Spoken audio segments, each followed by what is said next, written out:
Market में एक ऐसी कंपनी है जो बहुत ही तेज़ी से ग्रो कर रही है और उस पे अभी किसी का ध्यान जा भी नहीं रहा। कंपनी की ग्रो ट्रैजेक्टरी बहुत अच्छी है और मैं के तरीके से भी कहूँ तो वैल्यूएशंस काफ़ी ठीक-ठाक लग रही है कंपनी की। तो हम आज इसी कंपनी का डीप डाइव करेंगे और देखेंगे कि कंपनी के क्या-क्या की स्ट्रेंथ्स है, वीकनेसेस है और क्या की ग्रो ड्राइवर हो सकते हैं यहाँ से आगे। मैंने ये सारी की सारी इन्फॉर्मेशन कंपनी के सिर्फ़ 2 की डॉक्यूमेंट से उठाई है, जो कि है इन्वेस्टर प्रेजेंटेशन और ट्रांसक्रिप्शंस। मैंने ये 2 डॉक्यूमेंट क्यों उठाए क्योंकि ये जो 2 डॉक्यूमेंट है वो रिसेंटली अपडेटेड है, रिसेंटली अपलोडेड है और जो बाकी जो एनुअल रिपोर्ट्स है, बाकी क्रेडिट रिपोर्टिंग है वो काफ़ी आउटडेटेड है। तो मैंने बाकी डॉक्यूमेंट्स कंसीडर नहीं किए है, सिर्फ़ 2 ही डॉक्यूमेंट कंसीडर किए और देखेंगे कि इन 2 डॉक्यूमेंट्स हम यहाँ से कितनी ज़्यादा नॉलेज, इन्फॉर्मेशन निकाल सकते हैं कंपनी के बारे में।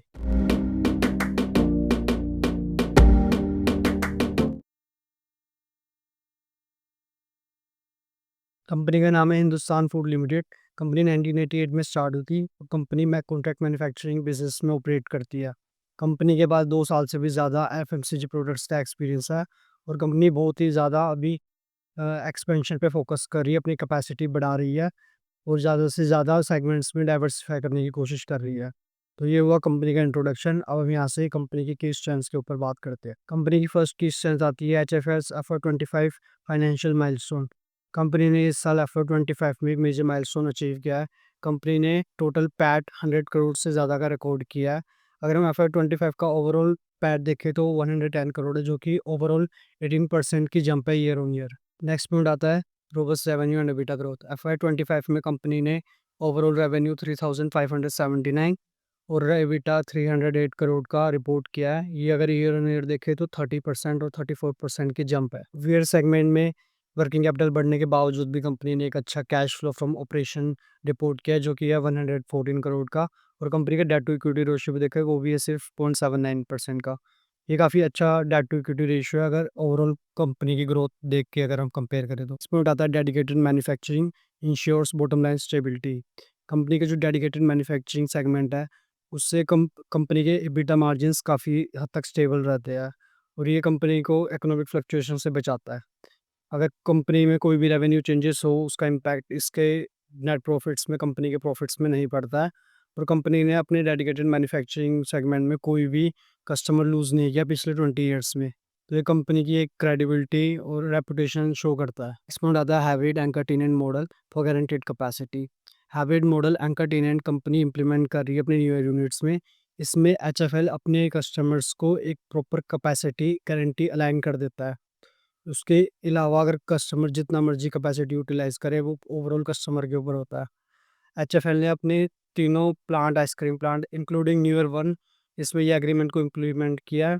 ये एग्रीमेंट है guaranteed volume offtake agreement. Company का फिफ्थ स्टैंड आता है डाइवर्सिफाइड पोर्टफोलियो। एचएफएल अपना पोर्टफोलियो काफ़ी हद तक डाइवर्सिफाइड करिए डिफरेंट सेगमेंट्स में। वे सेगमेंट्स है beverages, ice cream, footwear, home and personal care and OTC pharma. Company diversification इसलिए कर रही है क्योंकि ये ओवरऑल डाइवर्सिफिकेशन रिस्क मिटिगेट करने में हेल्प करेगा। अगर कोई प्रॉपर सेगमेंट कोई रिस्क हेडविंड्स फेस कर रहा है तो ये रिस्क को काफ़ी हद तक वो मिटिगेट करने में हेल्प करेगा और ओवरऑल पोर्टफोलियो का जो ग्रोथ है, जो ओवरऑल रेवेन्यू या एबिटा ग्रोथ जो दिख रहा है वो काफ़ी हद तक पॉजिटिव ही रहेगा, उस पे कोई नेगेटिव इम्पैक्ट नहीं पड़ेगा। नेक्स्ट ट्रेंड आती है record volumes and footwear profitability in FY25। Company ने FY25 में रिकॉर्ड वॉल्यूम्स अचीव की है अपने बेवरेजेस, आइसक्रीम और फुटवियर सेगमेंट में और उसके साथ-साथ कंपनी ने फुटवियर सेगमेंट में ऑपरेशनल प्रॉफिटेबिलिटी भी अचीव करी है अपनी Q4 में। तो कंपनी ने इसी सेगमेंट में पहले इंटीग्रेशन इश्यूज और लॉस भी फेसेस किए थे, लेकिन अब कंपनी इस सेगमेंट को भी अच्छे तरीके से मैनेज कर पा रही है। कंपनी की लास्ट की स्ट्रेंथ आती है strategic projects completed and operational. Company की जो मैसूर वाली फैसिलिटी है जो कि प्रॉपर बेवरेजेस के लिए लाइन है, उसके सारे एक्सपेंशंस प्रोजेक्ट्स को कंप्लीट कर लिया है और मैसूर वाली फैसिलिटी के साथ-साथ कंपनी की जो लखनऊ वाली फैसिलिटी है जो कि आइसक्रीम के लिए डेडिकेटेड है, उसमें भी अपने कमर्शियल ऑपरेशंस स्टार्ट कर दिए हैं।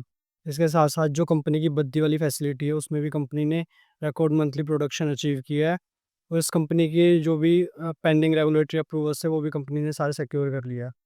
तो देखा जाए तो ये सारी चीज़ें कंपनी को ओवरऑल अपनी ग्रोथ में काफ़ी हेल्प करेंगी।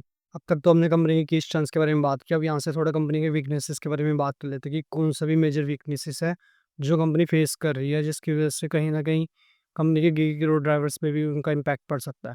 एचएफएल ने अपनी कॉन कॉल ट्रांसक्रिप्ट में प्रॉपर मेंशन किया है कि कंपनी ओवरऑल जो डिमांड में स्लो डाउन दिख रहा है कंज्यूमर की साइड से, वो चैलेंजेस फेस कर रही है और उसके साथ-साथ कंपनी काफ़ी मैक्रो इकोनॉमिक हेडविंड्स भी फेस कर रही है।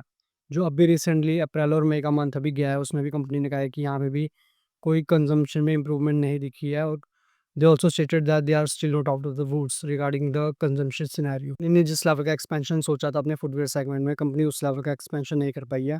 और उसका रीज़न एक ही है कि ये जो प्रॉपर फुटवियर सेगमेंट है, काफ़ी लेबर इंटेंसिव सेगमेंट है, इसमें लेबर की ज़रूरत बहुत ज़्यादा पड़ती है। इसकी वजह से कंपनी ने अभी हाल ही में 5,000 लोगों को अपने मैन फोर्स में ऐड भी किया था, जिसकी वजह से कंपनी जिस लेवल का एक्सपेंशन सोच रही थी उस लेवल का तो अभी नहीं कर पाई है। लेकिन कंपनी का अभी भी फर्दर प्लान्स है इस सेगमेंट को लेकर। फुटवियर सेगमेंट में कंपनी के पास काफ़ी प्रीमियम ब्रांड है। उन प्रीमियम ब्रांड्स की एक्सपेक्टेशंस होती है प्रीमियम क्वालिटी को लेके। कंपनी इस प्रीमियम क्वालिटी को अचीव करने के लिए काफ़ी चैलेंजेस फेस कर रही है, क्योंकि अगर कंपनी उस क्वालिटी को मेट करने जा रही है तो अपने को डायरेक्ट हिट लेना पड़ रहा है अपने पीएनएल में, जिसकी वजह से अगेन नेट प्रॉफिटेबिलिटी में उसका इम्पैक्ट डायरेक्टली शो हो रहा है। और कंपनी ने अपने कॉन कॉल्स में भी एडमिट किया कि कंपनी इस फुटवियर सेगमेंट को काफ़ी अच्छे से, काफ़ी एफिशिएंटली मैनेज नहीं कर पाई है, जिसकी वजह से कंपनी को पहले अपने काफ़ी लॉस भी बेयर करने पड़े थे। कंपनी की एम्प्लॉयी कॉस्ट ड्रास्टिकली इंक्रीज़ हुई है अगर हम कंपेयर करेंगे एफआई 24 से। कंपनी की एफआई 25 में एम्प्लॉयी कॉस्ट थी 222 करोड़, और अगर हम इसे कंपेयर करेंगे एफआई 24 से, तो उसमें सिर्फ कंपनी की एम्प्लॉयी कॉस्ट थी 82 करोड़ रुपीज़। तो देखेंगे ये काफ़ी ड्रास्टिकली इंक्रीज़ हुई है और उसका सिर्फ एक ही मेन रीज़न है, वो है फुटवियर सेगमेंट। फुटवियर सेगमेंट को प्रॉपर इंटीग्रेट करने के लिए और 5,000 लोगों को और ऐड करने के लिए कंपनी को इतना खर्चा काफ़ी उठाना पड़ा। बस कंपनी की वीकनेसेस इतनी थी। अब यहाँ से हम कंपनी के की ग्रो ड्राइवर्स के बारे में बात करते हैं। ऐसे कौन से ड्राइवर्स हैं जो कंपनी की वैल्यू को यहाँ से फर्दर इंक्रीज़ कर सकते हैं फ्यूचर में। कंपनी का फर्स्ट की ग्रो ड्राइवर आता है footwear segment turnaround and expansion. Company ने एफआई 25 के फोर्थ क्वार्टर में प्रॉफिटेबिलिटी अचीव करी है ऑन ऑपरेशनल लेवल। तो कंपनी के यहाँ से फर्दर काफ़ी प्लान ज़्यादा है इस प्रॉपर सेगमेंट को लेके। कंपनी इस सेगमेंट से 1000 करोड़ का रेवेन्यू जनरेट करना चाहती है एफआई 26 में, और कंपनी को पता है कि काफ़ी चैलेंजिंग हो सकता है, काफ़ी अनरियलिस्टिक गोल है जो कंपनी ने सेट करा है। तो कंपनी ने इसके लिए अपने साउथ इंडिया की जो फैसिलिटी है कर्नाटका में, उसमें कंपनी ने 50 करोड़ रुपए इन्फ्यूज़ करने की सोची है, ताकि कंपनी की फर्दर यहाँ से वॉल्यूम प्रोडक्शन इंक्रीज़ हो सके। कंपनी फुटवियर सेगमेंट में इसलिए फोकस कर रही है ताकि कंपनी को लगता है कि यहाँ से उनके मार्जिन काफ़ी हद तक इम्प्रूव हो सकते हैं और उनकी रिटर्न रेशोज़ भी काफ़ी इम्प्रूव हो सकती है इस प्रॉपर सेगमेंट की वजह से। Second point, beverages segment growth. Company अपने बेवरेजेस सेगमेंट को एक ग्रोथ इंजन मानती है अपना। कंपनी ने अपने मैसूर वाली फैसिलिटीज़ से अपनी अब तक के सबसे ज़्यादा हाईएस्ट एवर वॉल्यूम रिकॉर्ड किया है, और कंपनी इस सेगमेंट में अपनी फर्दर अपॉर्चुनिटीज़ भी एक्सप्लोर कर रही है और कंपनी चाहती है कि इस सेगमेंट को काफ़ी और एक्सपेंड कर सके अपने आने वाले टाइम। नेक्स्ट पॉइंट आता है आइसक्रीम बिजनेस एक्सपेंशन। कंपनी ने अपने कमर्शियल प्रोडक्शन स्टार्ट कर दिया अपने नए ग्रीनफील्ड आइसक्रीम प्लांट से, जो कि इनका नासिक में है। कंपनी ने एक और लैंड आइडेंटिफाई करी है नॉर्थ इंडिया में, जो कि अगेन इनका एक नया ग्रीनफील्ड प्लांट होगा, और कंपनी ने एक्सपेक्टेशंस भी रखी है इस प्लांट से कि कंपनी इसके ऑपरेशंस एफआई 27 के फर्स्ट क्वार्टर में स्टार्ट कर देगी। कंपनी ने इस सेगमेंट के लिए 650 से 700 करोड़ रुपए साइड में रखे हुए इन्वेस्टमेंट के तौर पे एफआई 27 तक, जिसमें से कंपनी एफआई 26 तक ही 150 से 200 करोड़ अपने नासिक वाले प्लांट में लगा देगी, और उस 200 करोड़ कम से कम अपने नॉर्थ इंडिया का जो प्लांट है, प्रोजेक्ट है, उसके लिए लगा देगी। लास्ट पॉइंट आता है home and personal care segment. Company के इस सेगमेंट ने काफ़ी अच्छा परफॉर्म किया है कंजम्पशन हेडविंड्स होने के बावजूद भी, और कंपनी ने इस प्रॉपर सेगमेंट के लिए 100 करोड़ अलोकेट किया है फॉर 26 के लिए। तो इस वीडियो में हमने बात करी है कि स्ट्रेंथ्स, वीकनेसेस और की ग्रोथ ड्राइवर्स के बारे में।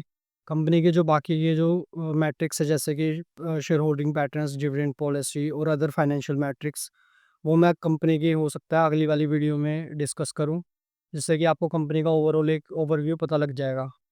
अगेन ये सिर्फ वीडियो एक एजुकेशन पर्पस के लिए थी। मैं कोई फाइनेंशियल एडवाइज़र नहीं हूँ, रजिस्टर्ड SEBI फाइनेंशियल एडवाइज़र नहीं हूँ। तो आप कोई भी डिसीजन लेने से पहले किसी फाइनेंशियल एडवाइज़र की एक बारी राय ले लीजिए। अगर आपको कोई भी डाउट्स है, आप नीचे कमेंट सेक्शन में लिख सकते हैं। मैं आपकी रिप्लाई ज़रूर करूँगा। तब तक के लिए good bye, take care, will see you soon.